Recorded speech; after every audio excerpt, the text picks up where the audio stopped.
नमस्कार। स्वागत है आपका न्यूज लॉन्चर पर। मैं हूं अशोक वानखड़े, लेकर आया हूं आपका अपना कार्यक्रम द डायरेक्ट हिट। आज रणभूमि बनी है बिहार, और बिहार में आज डायरेक्ट हिट किया है पूर्णिया के सांसद पप्पू यादव ने, और हिट किया है चुनाव आयोग को। अब मामला अदालत में जाएगा।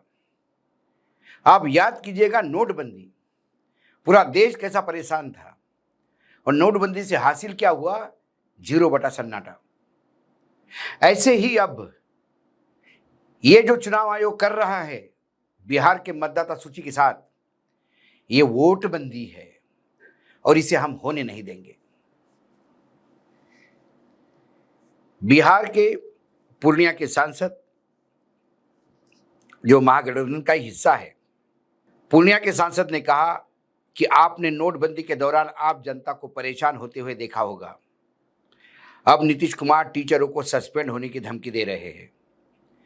बिहार की मतदाता सूची के चल रहे विशेष गहन पुनर्निरीक्षण यानी SIR को लेकर लगातार विपक्ष सवाल खड़े कर रहा है। इसी बीच पूर्णिया के सांसद पप्पू यादव ने कहा कि 9 जुलाई को हम पूरे बिहार की सड़कें बंद कर देंगे, बिहार बंद कर देंगे। हम चुनाव आयोग के कार्यालय को घेरेंगे। हम आज हाईकोर्ट जा रहे हैं, मामला दायर करेंगे। हम वोट बंदी की इस पूरी लड़ाई में कांग्रेस के साथ है। वो शुक्रवार यानी कल पटना में प्रेस कॉन्फ्रेंस में ये बात बता रहे थे। पप्पू यादव ने आरोप लगाया कि एनडीए की सरकार हमारे लोकतांत्रिक अधिकार छीन रही है। वोट देना हर आदमी का मौलिक अधिकार है। सरकार चुनाव आयोग के माध्यम से गरीब, दलित और अति पिछड़े को वोट देने का अधिकार छीनना चाहती है। मुझे मरना पसंद है, लेकिन बिहारियों के हित कोई छीन ले ये पसंद नहीं। यादव जी ने आगे कहा कि आपने नोटबंदी के दौरान आप जनता को परेशान किया। अब नीतीश कुमार टीचरों को धमकी दे रहे सस्पेंड करने की। हम हाईकोर्ट जा रहे जनहित याचिका दायर कर रहे हैं। कुर्बानी देनी पड़ेगी चुनाव आयोग के अलोकतांत्रिक निर्णय का। पीएम मोदी आपको बिहार में जवाब देना पड़ेगा। वोटर लिस्ट पुनर्निरीक्षण का जो मामला चल रहा है, उसको पप्पू यादव ने एक कदम आगे जाके कहा कि चुनाव आयोग तो आरएसएस का कार्यालय है। यहाँ आरएसएस के कहने पर ही वोटर लिस्ट तैयार होती है। नोटबंदी के बाद अब वोटबंदी हो रही है।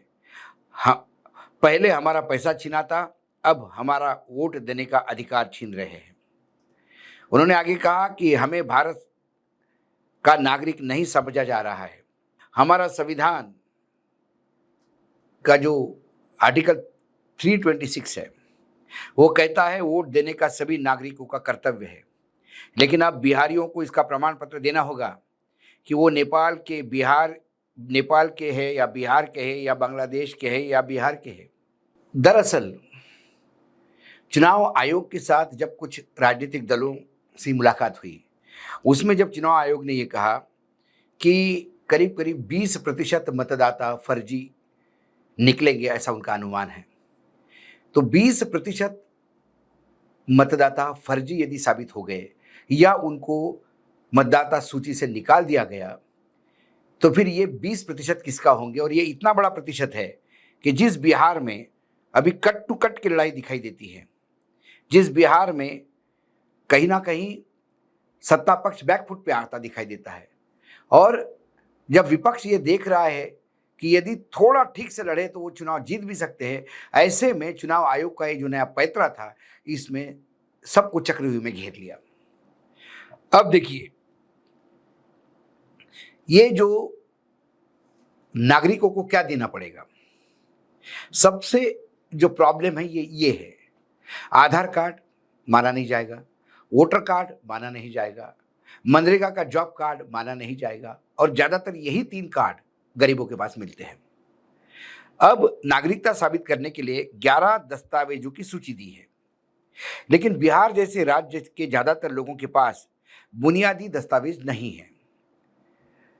11 दस्तावेज की जो लेख है, मतलब कुछ आंकड़े उसके आए हैं, आप देखिए।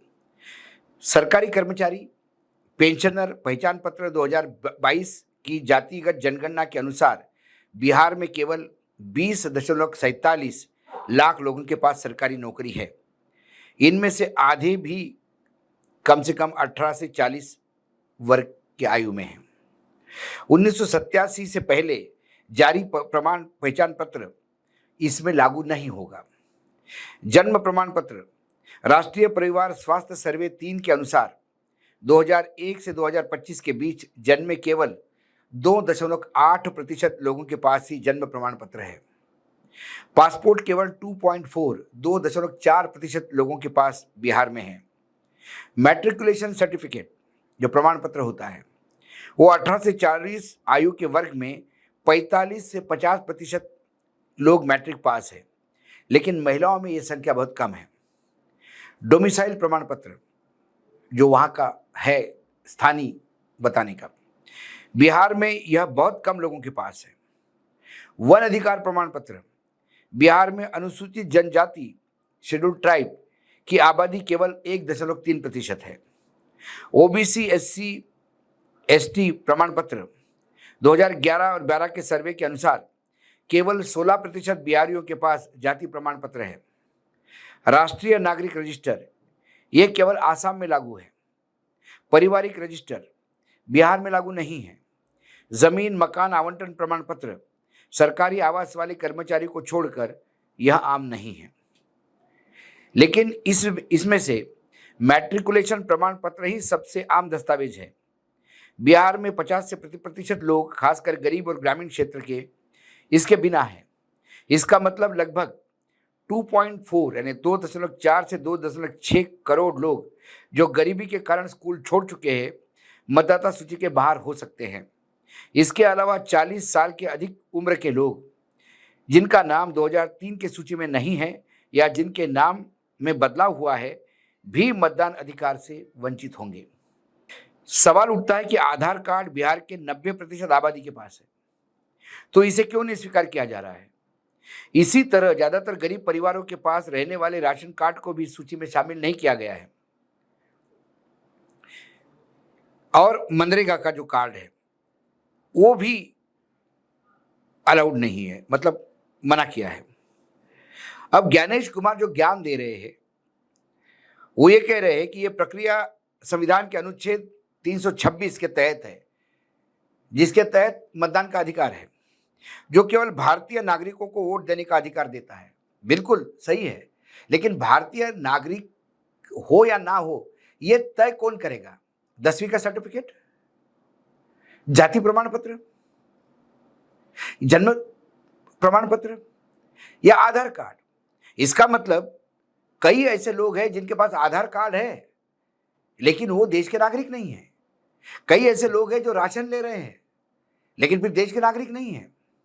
कई ऐसे लोग हैं जिनके पास जॉब कार्ड है, वो मनरेगा के तहत काम कर रहे हैं बिहार में, लेकिन उनके पास भारतीय नागरिकता नहीं है। अब वो कह रहे हैं कि हमें बड़ा गर्व है कि हमने 77,895 BLO, 20,603 अतिरिक्त स्वयंसेवक, अभी वो लाख बोल रहे थे पिछली प्रेस कॉन्फ्रेंस में, अभी इन्हें आंकड़ा कम कर दिया। ये सब काम कर रहे हैं। 1 महीने में 7 करोड़ लोगों के डॉक्यूमेंट जमा होंगे। क्या ये पॉसिबल है? सही कहा, सही शब्द दिया पप्पू यादव ने, वोटबंदी। ये वोटबंदी है। आपके पास वोट है लेकिन वो बंद है क्योंकि आप सत्ता पक्ष के साथ नहीं है। ये जो फाइनल वोटर लिस्ट बन के आएगी, इसके बाद क्या बिहार में तूफान खड़ा होगा कि बिहार हमेशा क्रांति की जननी रही है। चाहे महात्मा गांधी हो, चाहे इंदिरा गांधी हो, चाहे जयप्रकाश नारायण हो। महात्मा गांधी ने आज़ादी की लड़ाई इसी बिहार की भूमि से शुरू की थी। जयप्रकाश नारायण जी ने यदि बिगुल बजाया था इंदिरा गांधी के खिलाफ तो यहीं से, और इंदिरा गांधी ने भी सत्ता में वापसी इसी भूमि से की थी। क्या ये भूमि फिर से एक बार आंदोलित हो उठेगी? देखना ये है। लेकिन पप्पू यादव के हाईकोर्ट जाने से और बंद करने से कहीं ना कहीं चुनाव आयोग भी बैकफुट पे आता दिखाई देता है। देखते हैं कितना हिट होता है और पप्पू कितना हिट कर पाते हैं। आज डायरेक्ट हिट में इतना ही। कल फिर आता हूं किसी विषय के साथ। तब तक के लिए नमस्कार। देखते रहिएगा न्यूज लॉन्चर।